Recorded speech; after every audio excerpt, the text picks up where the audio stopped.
কথা ধারাবাহিকে নতুন পর্বে দেখা যায় যে হাসপাতালের বেডে জ্ঞান ফিরে আসলে উঠে বসেই অগ্নিকে দেখে রেগে গিয়ে এক্ষুনি বাইরে যেতে বলে কথা। কথার কাছে এটা আশা করেনি অগ্নি। নার্সদের সামনে লজ্জা পেয়ে যায় অগ্নি। বুঝতে পেরে নার্স বলে, এ কি, আপনি কাকে বের হতে বলছেন? গতকাল রাতে যখন ব্লাডের কারণে আপনার জীবন আশঙ্কায় অনেক বড় হয়ে যায়, তখন তো উনি ব্লাড জোগাড় করে নিয়ে আসে সময় মতো। আমাদের হাসপাতালে ব্লাড স্টক ছিল না, আর যার জন্য আপনি জীবন ফিরে পেয়েছেন তাকে এভাবে চলে যেতে বলছেন? উনি যে শুধু আপনার জন্য ব্লাড সংগ্রহ করে এনেছে তা কিন্তু নয়, সময় মতো আপনাকে হাসপাতালে না নিয়ে আসলে তো আপনাকে আর এভাবে কথা বলাও সম্ভব হতো না। একই কিন্তু আপত্তি করে বলে, প্লিজ আপনারা এভাবে কেউ বলবেন না, আমি আসলেই আমার ডিউটি পালন করেছি। কথা মনে মনে বলে, আমি তাহলে পাচক মশাইকে ভুল বুঝেছিলাম।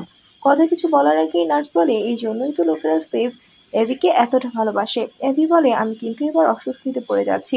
এসব আলোচনা বন্ধ না হলে আমি চলে যেতে বাধ্য হব।